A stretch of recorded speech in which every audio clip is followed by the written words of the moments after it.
Okay, so let's look at how we're going to solve a practice problem. So here's our problem. A motorboat traveling at 5 meters per second east encounters a current traveling 2.5 meters per second north. And part A says what is the resultant velocity of the motorboat, which is pretty easy, but we're going to go ahead and we're going to do this step by step.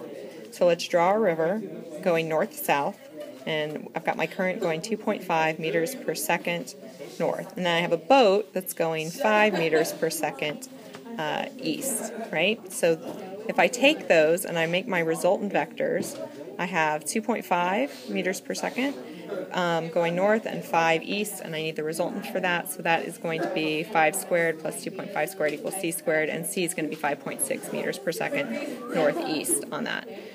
Part B asks me if the width of the river is 80 meters, then how much time does it take the boat to travel shore to shore?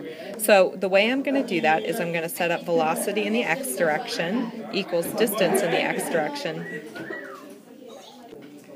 So we're going to find velocity in the x direction divided by the distance in the x direction. So my velocity in the x direction is 5 meters per second. My distance is 80. That's the distance across.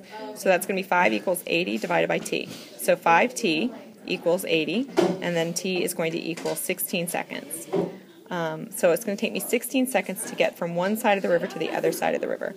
Now, in order to find part C, it says what distance downstream does the boat reach the opposite shore?